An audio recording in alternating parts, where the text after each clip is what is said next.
Bienvenidos a un viaje oscuro por la historia reciente de Chile, donde la política y la desigualdad se entrelazan en una narrativa de sufrimiento y poder. En este video exploraremos cómo la llegada de un candidato de derecha al poder desencadena una serie de eventos que transforman la superficie de la Tierra en un verdadero infierno para los más vulnerables. A través de metáforas potentes y personajes simbólicos, veremos cómo el mal y la condena ya no están bajo tierra, sino que han subido a la superficie, acortando la distancia entre el infierno y la vida cotidiana. Prepárate para descubrir cómo la historia, la política y la miseria se funden en un ciclo que parece no tener fin.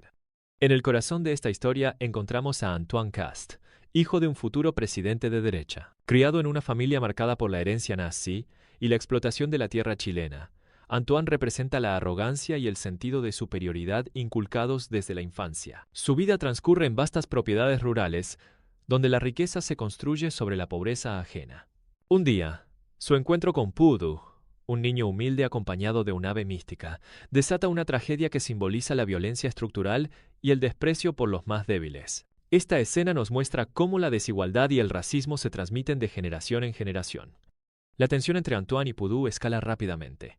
Antoine, sintiéndose dueño de todo, ataca brutalmente a Pudu, hiriéndolo gravemente y robándole la esperanza. Esta escena es un reflejo de cómo la violencia de clase y la discriminación racial se manifiestan en actos cotidianos, muchas veces invisibles para quienes ostentan el poder. El abandono de Pudu, sin ayuda ni compasión, marca el inicio de una cadena de sufrimiento que se extiende mucho más allá de un simple conflicto infantil. Aquí, la injusticia se convierte en norma y la impunidad en costumbre.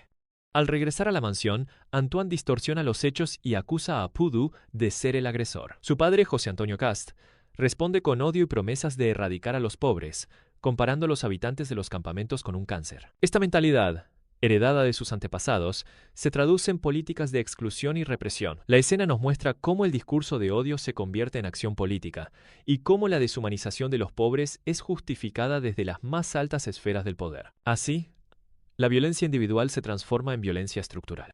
La historia se traslada al centro de Santiago, donde la policía, bajo órdenes del poder político, desaloja violentamente a los habitantes de los campamentos. Gases tóxicos, golpes y humillaciones son parte del operativo. Mujeres y niños son tratados como animales, y las casas improvisadas arden en medio del caos. Esta escena retrata la brutalidad policial y la indiferencia de las autoridades ante el sufrimiento de los más pobres. La represión se convierte en espectáculo, y la eliminación de los marginados es celebrada por quienes detentan el poder. En medio del caos, Pudu intenta resistir, pero es brutalmente capturado por un oficial que lo arroja desde un puente, causándole la muerte. La indiferencia y el desprecio por la vida de los pobres se hacen evidentes cuando la policía deja los cuerpos en la calle como advertencia. La madre de Pudu lo encuentra moribundo, y en un giro surrealista, una abeja gigante desciende para llevarse su alma. Esta escena mezcla la crudeza de la realidad con elementos fantásticos, subrayando la desesperanza y la falta de justicia en un sistema que solo protege a los poderosos. Mientras la violencia se desata en las calles, los poderosos observan desde lejos. Un general de la Fuerza Aérea, enloquecido, atropella a vendedores ambulantes y luego se suicida frente a una iglesia. La mística Abellenda Isul, testigo de la masacre, huye horrorizada. Esta escena muestra cómo la violencia se convierte en espectáculo y cómo la impunidad reina entre quienes deberían proteger a la sociedad. La muerte y el sufrimiento se normalizan, y la esperanza parece desvanecerse en medio del caos.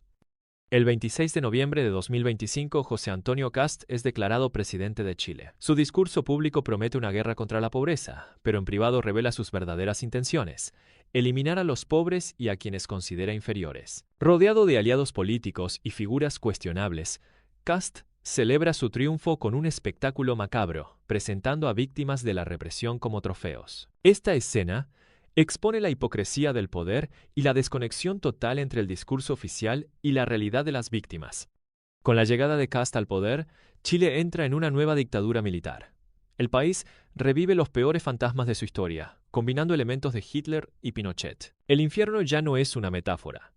La represión, la miseria y la violencia se convierten en el pan de cada día. El sufrimiento económico y social se intensifica y la esperanza de cambio se desvanece bajo el peso de un sistema diseñado para perpetuar la desigualdad. La naturaleza misma parece rebelarse, mientras la lluvia y el trueno acompañan el lamento de los oprimidos. En lo alto, 3 buitres sobrevuelan la escena, observando y aplaudiendo la destrucción. Estos buitres simbolizan los males de la sociedad: el hiperconsumismo, la ignorancia y la artificialidad. Llevan al candidato de derecha sobre un planeta en llamas, mostrándole la devastación causada por sus políticas. La cinta transportadora y la compactadora de humanos representan la deshumanización y la automatización de la violencia. Esta escena conceptualiza cómo el sistema convierte a las personas en desechos, perpetuando un ciclo de sufrimiento sin fin. El Anax administrador, una voz robótica y suprema, toma el control del planeta. Ordena a sus súbditos políticos quitarle la luz a la humanidad, transformando a las personas en zombies consumidores sin esperanza. La máquina, controlada por otra máquina, simboliza la automatización del poder y la perpetuidad de la opresión. El candidato de derecha acepta su destino, sabiendo que será gobernante en este sistema inhumano. Así, la transformación del dominio humano alcanza su punto culminante, y el ciclo de sufrimiento se perpetúa de generación en generación. La represión y la miseria alcanzan su punto máximo. Las familias sin hogar son atacadas como enemigos del Estado, y la policía actúa con total impunidad. El centro comercial se convierte en refugio, y la humanidad parece haber perdido toda esperanza. El candidato de derecha propone usar la ciencia para transformar a los pobres en algo más útil, y la sociedad, ya deshumanizada, aplaude. El tiempo parece haberse detenido, suspendiendo la realidad en un ciclo interminable de sufrimiento y decadencia. Observamos desde lo alto, aprendiendo lo que sucede cuando el poder cae en manos equivocadas. Finalmente, los tres buitres de la crisis planetaria se alzan orgullosos, observando cómo la humanidad se hiere a sí misma una y otra vez. El Anax administrador, símbolo de los grandes dictadores y faraones de la historia, sigue presente en cada época, perpetuando un sistema que no hemos logrado sacudir. Así, la realidad de la derecha suspende a la humanidad en el tiempo, atrapándola en un ciclo interminable de decadencia y sufrimiento. Solo reconociendo estos patrones podremos aspirar a romper el ciclo y construir un futuro diferente.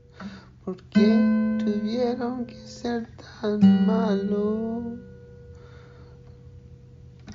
Todo lo que se decía ser buenos son malos. Todo lo que se decía ser buenos son malos.